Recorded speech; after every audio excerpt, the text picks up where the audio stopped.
नमो भगवते वासुदेवाय. तर आपण श्रीमद भागवत महापुराण पाहत आहोत आणि त्यातील हा आपला 8वा स्कंद. 8व्या स्कंदातील अध्याय 4. 4थ्या अध्यायामध्ये आपण हत्ती आणि मगराचे पूर्वचरित्रे आणि त्यांचा उद्धार पाहणार आहोत. श्री शुकाचार्य म्हणतात, त्यावेळी ब्रह्मदेव, शंकर, इंद्रादी देव, ऋषी आणि गंधर्व श्रीहरी भगवंतांच्या या कर्मांची प्रशंसा करीत त्यांच्यावर फुलांचा वर्षाव करू लागले. स्वर्गामध्ये दुदुंबी वाजू लागला, गंधर्व नाचू लागले, ऋषी, चारण आणि सिद्धगण भगवान पुरुषोत्तमांची स्तुती करू लागले. इकडे तो मगर ताबडतोब अतिशय आश्चर्यकारक अशा दिव्य शरीराने संपन्न झाला. हा मगर यापूर्वी हुहू नावाचा एक श्रेष्ठ गंधर्व होता. देवलांच्या शापाने त्याला ही गती प्राप्त झाली होती. आता भगवंताच्या कृपेने तो मुक्त झाला. अविनाशी कीर्तीने संपन्न आणि ज्यांच्या गुणांचे आणि लीलांचे गायन करणे योग्य आहे अशा सर्वेश्वर भगवंतांच्या चरणावर डोके टेकून त्याने त्यांना नमस्कार केला आणि तो भगवंताच्या सुयशाचे गायन करू लागला. भगवंताच्या कृपेने त्याचे सर्व पाप नष्ट झाले. त्याने भगवंतांना प्रदक्षिणा घालून त्यांच्या चरणांना नमस्कार केला आणि सर्वजण पाहत असतानाच तो आपल्या लोकी निघून गेला. भगवंतांचा स्पर्श होताच गजेंद्र सुद्धा अज्ञानाच्या बंधनातून मुक्त झाला. त्याला भगवंताचेच रूप प्राप्त झाले. तो पितांबरधारी आणि चतुर्भुज झाला. पूर्वजन्मात गजेंद्र द्रविड देशाचा पांड्यवंशी राजा होता. त्याचे नाव इंद्रद्युम्न होते. तो भगवंतांचा एक श्रेष्ठ उपासक होता. राजा इंद्रद्युम्न एकदा मलय पर्वतावरील आश्रमात राहत होता. त्याने जटा वाढवून तपस्व्याचा वेश धारण केला होता. एके दिवशी स्नानानंतर पूजेच्या वेळी तो मौन व्रत धारण करून एकाग्र मनाने सर्व शक्तिमान भगवंताची आराधना करीत होता.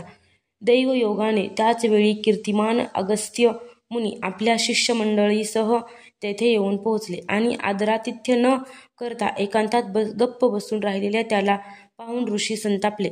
त्यांनी राजाला शाप दिला की हा नीच, दुष्ट, असभ्य असून ब्राह्मणांचा अपमान करणार आहे.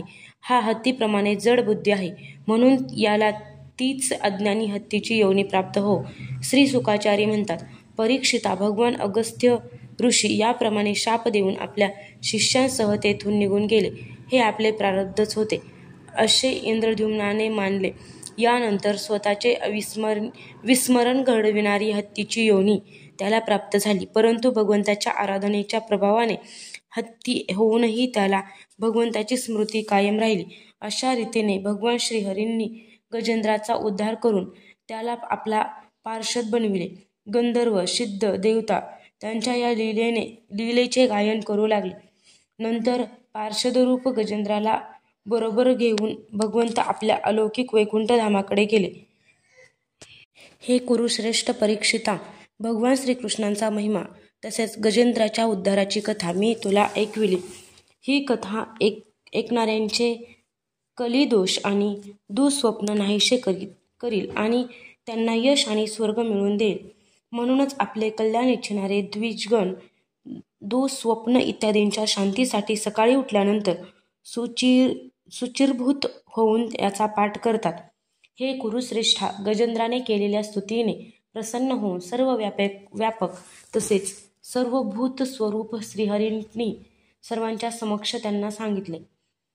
श्री भगवान म्हणाले, जे लोक पहाटे उठून इंद्रिय निग्रह करून एकाग्र चित्ताने माझे, तुझे तसेच हे सरोवर, पर्वत, गुहा, वन, वेत, वेळू आणि बांबू यांची बेटे, येथील दिव्य वृक्ष, माझे ब्रह्मदेवाचे आणि शंकराचे निवासस्थान असलेली ही शिखरे, माझे प्रिय ठिकाण श्रीसागर, प्रकाशमय श्वेतद्वीप, श्रीवत्स, कौस्तुभमणी, वनमाला, माझी कौमोदकी गदा, सुदर्शन चक्र, पांचजन्य शंख, पक्षीराज गरुड, माझा सूक्ष्म अंश असणारा शेष, माझ्या आश्रयाने राहणारी लक्ष्मी देवी, ब्रह्मदेव, देवर्षी नारद, शंकर, प्रल्हाद, मत्स्य, कश्यप, वराहादी अवतारात मी केलेल्या माझ्या अनंत पुण्यमय लीला, सूर्य, चंद्र, अग्नी, ओंकार, सत्य, मूल प्रकृती, गाय, ब्राह्मण, अविनाशी सनातन धर्म, सोम, कश्यप आणि धर्मांच्या पत्न्या दक्ष, कन्या, गंगा, सरस्वती, अलकनंदा, यमुना, ऐरावत, हत्ती, ध्रुव, सप्त ब्रह्मर्षी आणि पुण्यश्लोक महापुरुष यांचे जे स्मरण करतील त्यांची सर्व पापापासून सुटका होईल, कारण ही सगळी माझीच रूपे आहेत. हे गजेंद्रा, जे लोक ब्रह्ममुहूर्तावर उठून तू केलेल्या स्तुतीने माझे स्तवन करतील, त्यांना मृत्यूसमयी मी निर्मळ बुद्धी देईन. श्री सुख म्हणतात.